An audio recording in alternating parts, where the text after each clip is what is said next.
Hello guys, how are you? I'm Hardeep Singh. Welcome back to your own YouTube channel.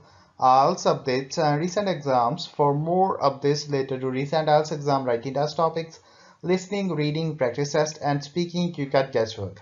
Please guys participate in everyday listening and reading practice test to achieve your desired band score in your actual IELTS exam. Please hit the like and subscribe button. Press the bell icon for the upcoming notifications. Don't forget like, subscribe and share my YouTube channel and my Facebook page, IELTS updates and recent exams. Part 1. You will hear a conversation between an event director and a student at a conference for studying abroad. First, you have some time to look at questions 1 to 5.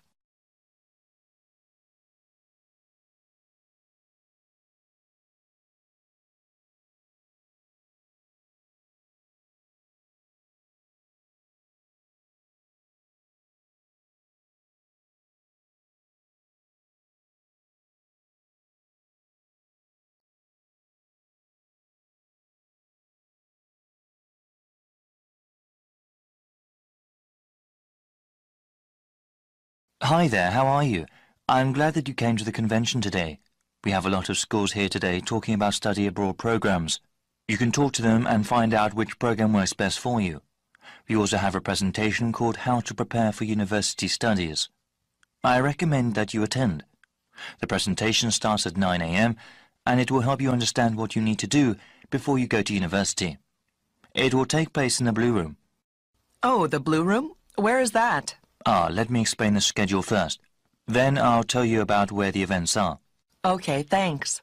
Yes, so the conference organizer will talk about 30 minutes telling you how to prepare for university-level courses. They can be very tough for new students. He will also talk about the special needs of international students. They have a different set of issues to deal with than students from the home country. So you said that was in the Blue Room? Yes, that's right. And after that you can go into the conference room at 10 o'clock. What is happening there? That's where the booths are. Booths? What kind of booths? One for each school grouped into sections. People from each individual school will be able to give you information about different kinds of programs abroad. Before you hear the rest of the conversation, you have some time to look at questions 6 to 10.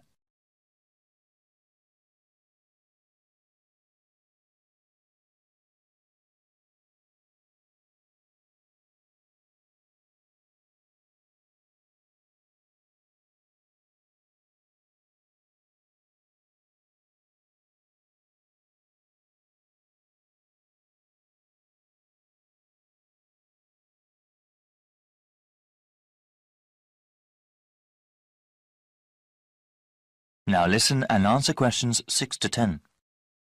Okay, so how do I get around the conference room? Right, let me tell you about how to get there first. So when you exit the Blue Room, you have to turn left. Walk until you get to the end of the hallway and you'll see 2 doors on both sides of you. The conference room is on your right. The room on the left side is the banquet hall, but there aren't any events scheduled there for today. Oh, okay, the banquet hall is where the washrooms are. Yes, the washrooms are at the very back on the side opposite the doors. All right then, so how many schools will be represented?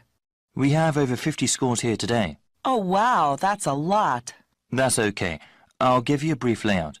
The booths are laid out by region. That means schools from the same country will be in the same section.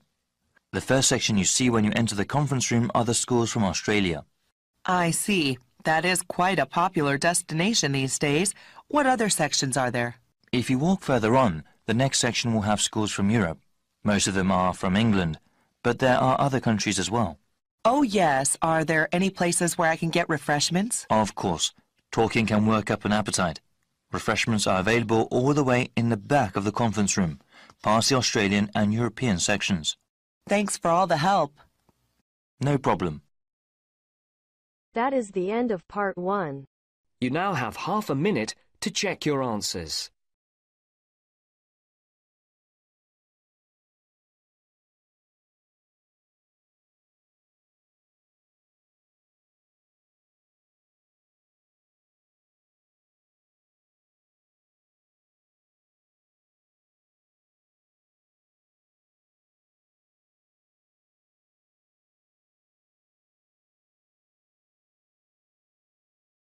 Now turns to part 2.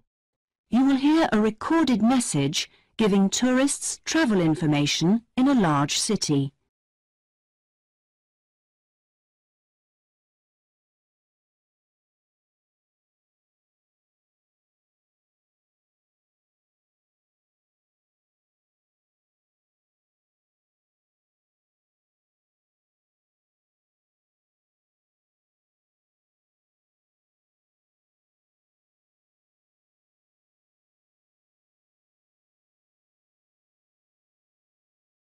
Thank you for calling the tourist line.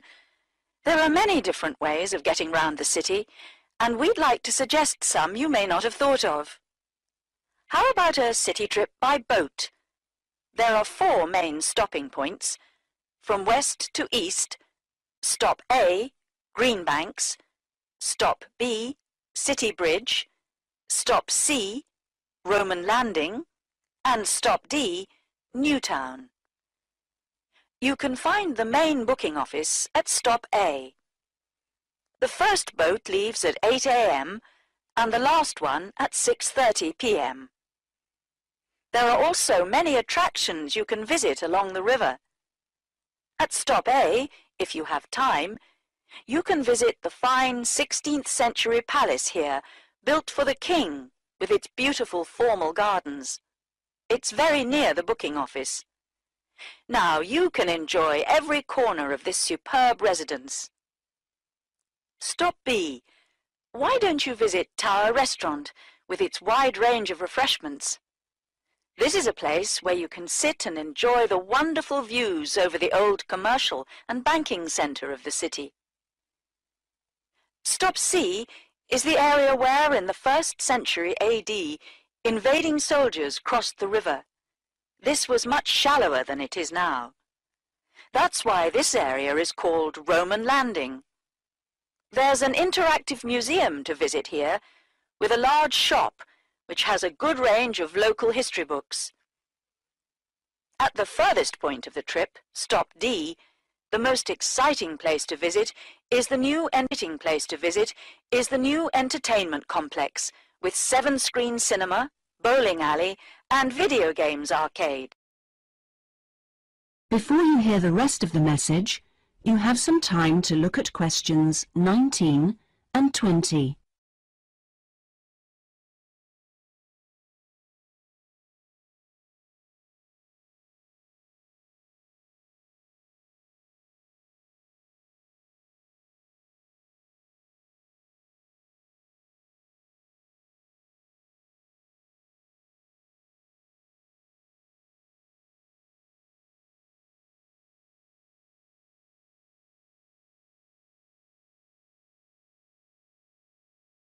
Now listen and answer questions 19 and 20. Besides the boat tours, there are city buses. 2 companies offer special services. The top bus company runs all its tours with a live commentary in English. Tours leave from 8:30 a.m.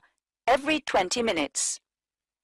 There are departures from Central Station, Castle Hill, and Long Walk.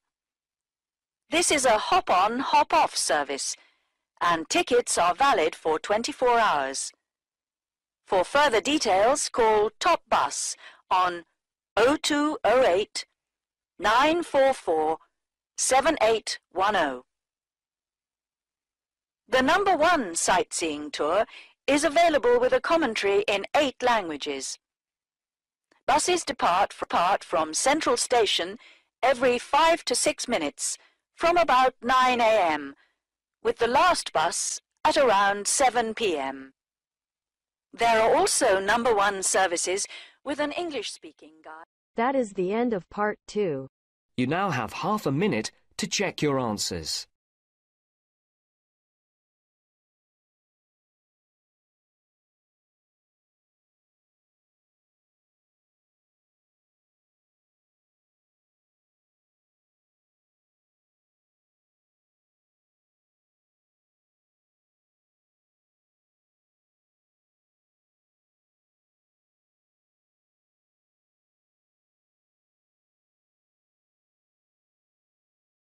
Now turns to part 3. You will hear two students talking about the moa with the lecturer. First, you have some time to look at questions 21 to 26.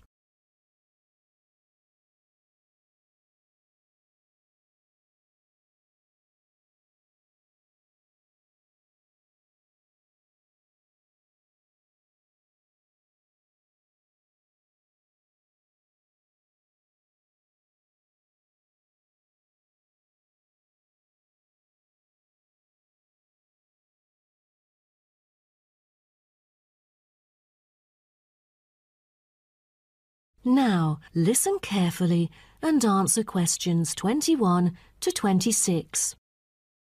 Thank you all for coming here today to hear about the moa, a kind of animal which has been extinct for a long time. Well, first of all, we look at what the moa are. The moa are 9 species of flightless birds endemic to New Zealand.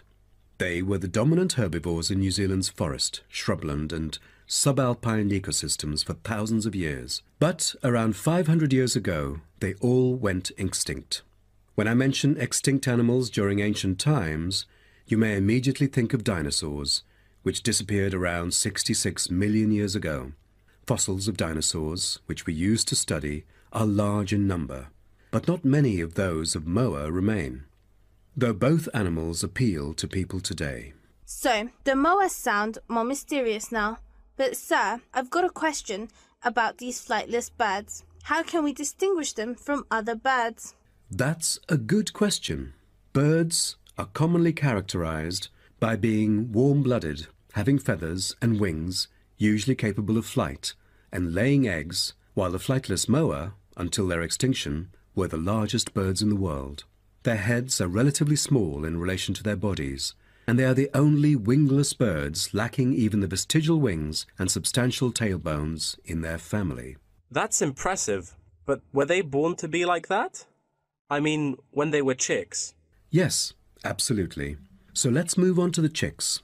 The eggs of moa were laid in nests and incubated for about 2 months. The chicks would be well developed upon hatching, and probably would be able to leave the nests to feed on their own almost immediately. I've heard that the male moa are thought to have incubated the eggs. Is that true? I think there is a possibility for that. I've read somewhere that the sex-specific DNA recovered from the outer surfaces of eggshells suggested that these eggs were likely to have been hatched by the male, but we still need to consult more. But I have a question. There has been some occasional speculation that the moa were still alive, because someone said they had caught sight of them in New Zealand in the late 19th century or even the 20th. Do you think it's possible?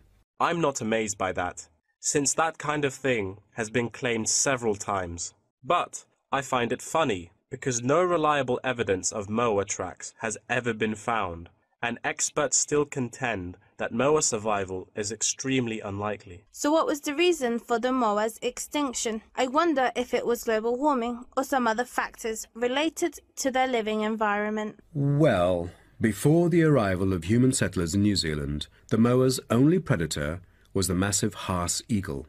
Then the Maori arrived sometime before CE 1300, and all moa genera were soon driven to extinction by hunting. What a horrible thing. Before you hear the rest of the talk, you have some time to look at questions 27 to 30.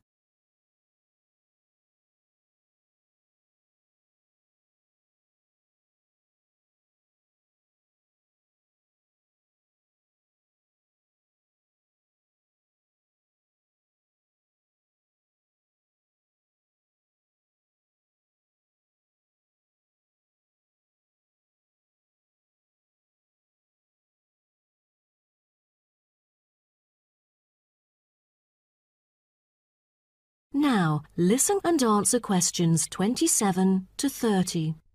All right. Now let's look at the features of some species of moa. The South Island giant moa may have been the tallest birds ever known, and the second tallest of the 9 moa species is the North Island giant moa, with the females being markedly larger than males, both in weight and height. And I've heard that the smallest of the moa birds are the coastal moa. Is that right? Yes, you were right. And have you heard about any other kind of moa before? I know the crested moa. The eggs they laid may be larger than others. As they mainly lived in the remote interior of the southern island, their fossils are rare or absent in archaeological sites, and no egg remains have yet been identified. Are there any species of moa that have got more fossils? Yes, of course. A considerable amount of remains of the stout-legged moa exist, due to the well-preserved properties of their habitat. Their skulls reveal relatively bad vision, a good sense of smell, and a very short bill.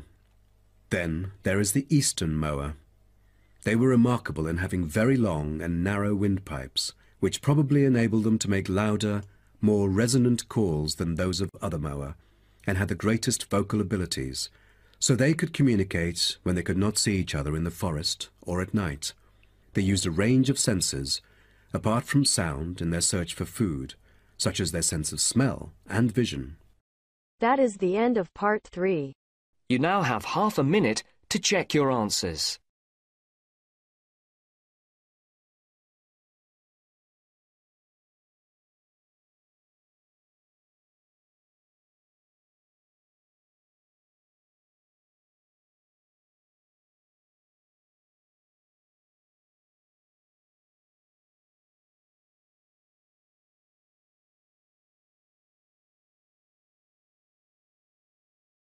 Now turns to part 4. You will hear part of a lecture about time measurement. First, you have some time to look at questions 31 to 40.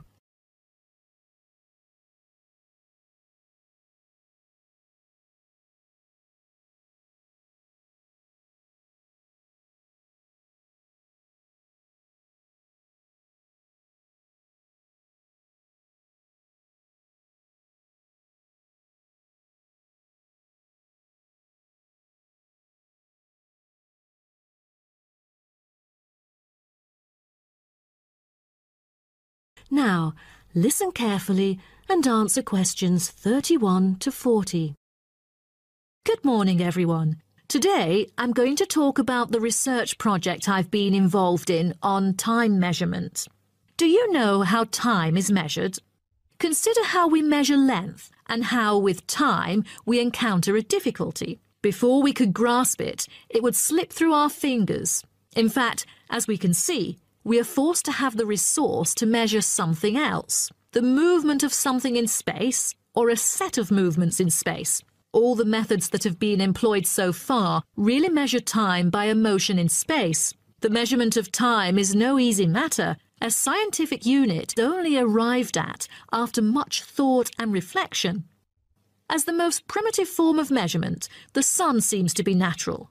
Ever since man first noticed the regular movements of the sun and stars, we have wondered about the passage of time. Prehistoric people first recorded time according to the sun's position. To start off, let us take noon, which is when the sun is on the meridian at the highest point of its course across the heavens, and when it casts the shortest shadow. But this measurement, which was regarded as a major one in ancient times, was less important than the natural events that occurred. The earliest natural events that had been recognized were in the heavens, but during the course of the year, there were many other events that indicated significant changes in the environment. Seasonal winds and rains, the flooding of rivers, the flowering of trees and plants, and the breeding cycles or migration of animals all led to natural divisions of the year, and the further observation and local customs led to the recognition of the seasons. Years later, precise measurements were invented because the passage of time was extremely important for astronomers and priests who were responsible for determining the exact hour for daily rituals and for important religious festivals. Apart from the connection with religion, accurate time measurement was also related to the government, since they divided the day or the night into different periods in order to regulate work and various events. For thousands of years, devices had been used to measure and keep track of time. The current sexagesimal system of time measurement dates back to approximately 2000 BCE from the Sumerians. It was found that the earliest ancient timekeepers were mainly invented and used in Mesopotamia, where the water clock was introduced from, as well as in North Africa, especially in the area of ancient Egypt. So, now I'd like to introduce you to some of the most well-known ancient timekeepers, as well as the disadvantages of them, for which they were replaced by various new forms of clocks that were used afterwards. A sundial is a device that tells the time of day by the apparent positioning of the sun in the sky. In the narrowest sense of the word, it consists of a flat plate and a gnomon which casts a shadow onto the dial. As the sun appears to move across the sky, the shadow aligns with different hour lines which are marked on the dial to indicate the time of day. However, it was quickly noted that the length of the day varied at different times of the year. Therefore, there could have been a difference between clock time and sundial time. In addition, the sundial was of no use at night, so a water clock was invented. The water clock, or clepsydra, appeared to have been invented around 1500 BCE and was a device which relied on the steady flow of water from or into a container.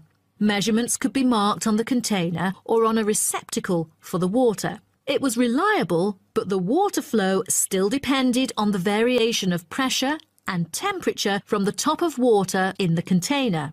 As the technology of glass blowing developed, from some time in the 14th century, it became possible to make sand glasses.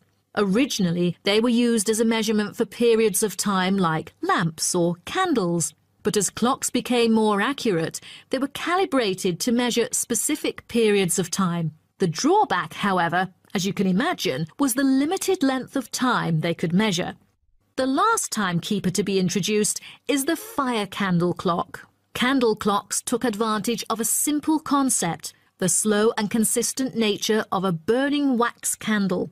By utilising this process, our ancestors were able to keep steady track of the time. The clocks were created by engraving the length of the candle with evenly spaced markings. Each marking represented a single unit of time, and as the wax burned down, each hour would disappear. However, the drafts and the variable quality of the wax mainly influenced the time of burning. Like oil lamps, candles were used to mark the passage of time from one event to another rather than tell the time of day. That is the end of part 4. You now have half a minute to check your answers. So guys, don't forget like, subscribe and share my YouTube channel and my Facebook page. IELTS updates and recent exams. For more updates related to recent IELTS exam writing test topics, listening, reading, practice test and speaking, you got guesswork. Please guys, participate in everyday new IELTS listening and reading practice tests to achieve your desired band score in your actual IELTS exam. For more IELTS material, visit my official website www.ieltsupdatesandrecentexams.com. The link is given below in the description. If you need PDF files of latest IELTS material, then please join my Telegram channel. So guys, please write your score below the comment section. Again, thanks for listening. God bless you all guys. Stay tuned, stay safe.